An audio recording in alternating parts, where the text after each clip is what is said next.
नमस्कारम प्रिय विद्यार्थियों। कल मैंने फंक्शन की डेफिनेशन और उससे संबंधित कुछ बातें आपको बताई थी। उम्मीद है कि आपकी समझ में आ गया होगा।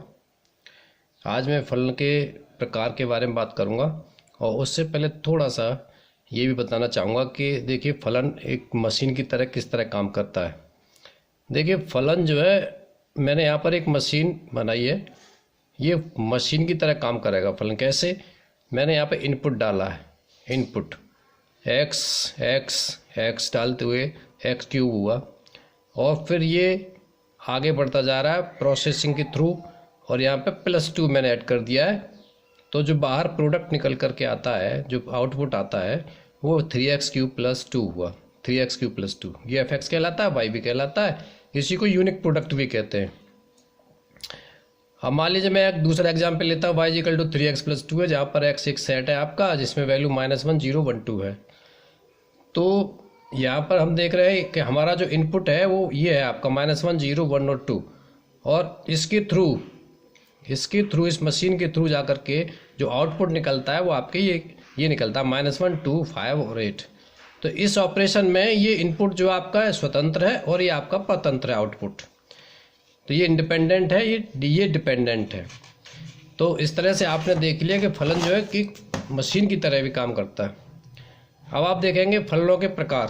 देखिए फलनों के टाइप्स में, प्रकार में कई तरह के फलन होते हैं। ऑन टू फलन है, इनटू फलन है, 1 1 onto, 1 1 into, many 1 into, ये आदि आदि फलन है। तो इसके सबसे पहले मैं आपको जो इम्पोर्टेंट है, इम्पोर्टेंट तो के सारे ही हैं, लेकिन सबसे पहले मैं आच्छादक फलन लेता हूं जिसको ऑन टू फंक्शन भी कहते हैं, सरजेक्टिव फंक्शन भी कहते हैं। इस फलन में क्या होता है कि मान लो आपके पास में दो क्लास हैं, एक्स और वाई। इस क्लास में जो स्टूडेंट है और इस क्लास में चेयर्स हैं। तो मैं आपको एग्जाम्पल द्वारा बताना चाह रहा हूँ। कल फंक्शन को ये इसी तरह से बताया था कि मान लो किसी कक्षा के कमरे में विद्यार्थियों का समुच्चय x है और उनके बैठने के लिए कुर्सियों का समुच्चय y है। यदि कुर्सियों की संख्या विद्यार्थियों की संख्या के बराबर है तो प्रत्येक विद्यार्थी कुर्सी पर बैठेगा और प्रत्येक कुर्सी एक विद्यार्थी से संबंधित होगी। अब दूसरी स्थिति देखते हैं फलन की। मान लीजिए कुर्सियों की संख्या विद्यार्थियों की संख्या से ज़्यादा है। मान लीजिए यदि कुर्सियों की संख्या विद्यार्थियों की संख्या से कम है। पहला वाला स्टेटमेंट मैं ज़्यादा बोल गया था, वो रॉन्ग है, कम है। यदि कुर्सियों की संख्या, फिर से बोल रहा हूँ, यदि कुर्सियों की संख्या विद्यार्थियों की संख्या से कम है तो इस स्थिति में दो विद्यार्थी से संबंधित एक कुर्सी होगी। मान लीजिए C1, C2 और C3 ये 3 चेयर्स हैं और विद्यार्थी संख्या 5 है। मान लीजिए पहला विद्यार्थी C1 सीट पर बैठा है, दूसरा विद्यार्थी C2 सीट पर बैठा हुआ है और आपका दूसरा और तीसरा और चौथा C1 सीट पर बैठा हुआ है। पांचवें विद्यार्थी C2 सीट पर बैठा दिया हमने।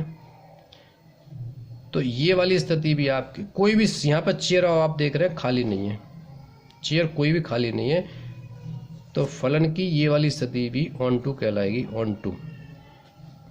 ये वाली स्थिति भी ऑन टू है, यानी number of chairs number of students के बराबर है और number of chairs number of students से कम है, लेकिन कोई भी चेयर खाली नहीं है। इन दोनों स्थितियों में फलन आपका ऑन टू होगा, आच्छादक होगा। इसको मैंने देखिए लिख दिया है आपके लिए कि यदि फलन f from x to y onto कहलाता है यदि f के अंतर y का प्रत्येक अवयव x के किसी न किसी अवयव का इमेज है, x के किसी न किसी अवयव का इमेज है। यानी ये जो y का ईच एलिमेंट है, ये देख रहे हैं आप, इमेज है, x के अवयवों का इमेज है। यहाँ पर A1 का इमेज है, B2 का इमेज है, तो C3 और 4 का इमेज है।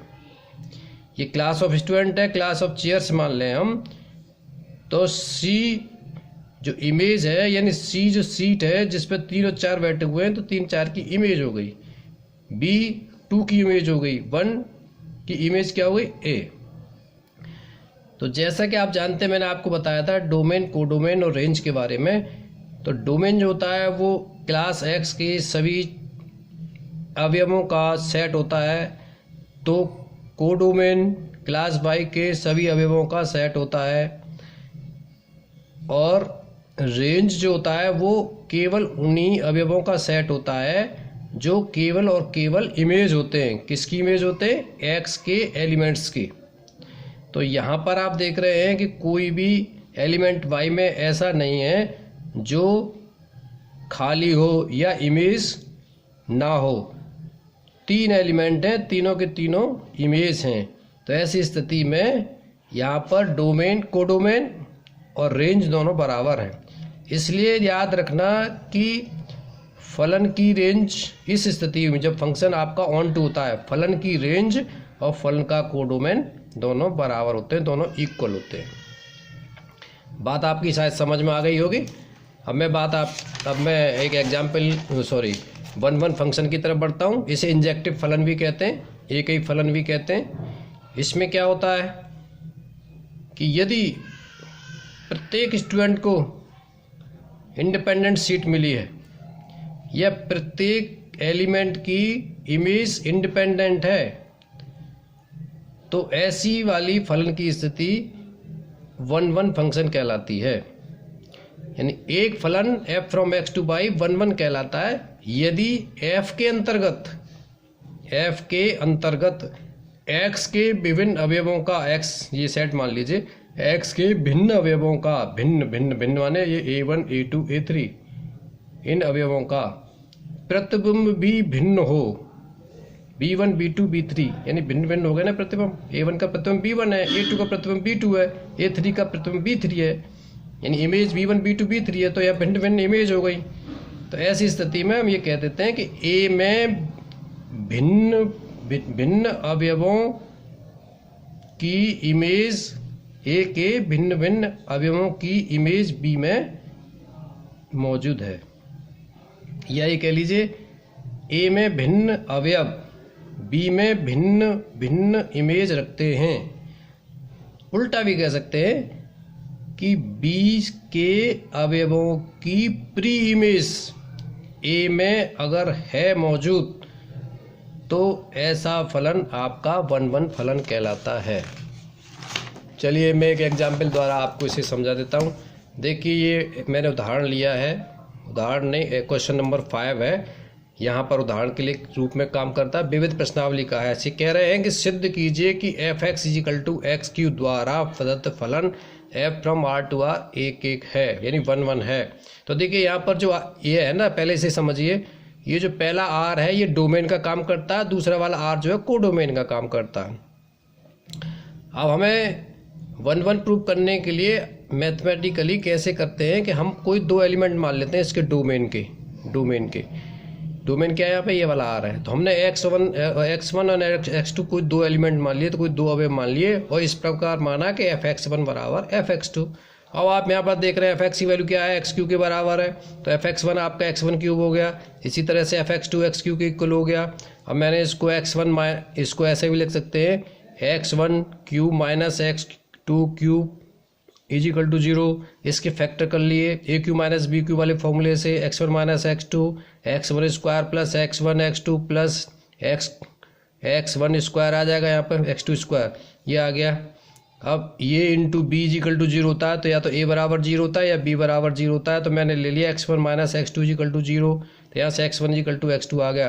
तो याद रखना कि 1 प्रूव करने के लिए ये मैथमेटिकल प्रोसेस है कि 2 एलिमेंट लेते हैं कोई डोमेन के, और इस प्रकार लेते हैं कि f(x1) बराबर f(x2), और हम ये सिद्ध कर देते हैं कि x1 = x2, तो फलन आपका 1 कहलाता है। इसी को ऑन टू भी प्रूव करेंगे, क्योंकि टाइम अलाउ नहीं कर रहा। जब तक आप इसकी तैयारी कीजिए और रिवाइज कर लीजिए। धन्यवाद।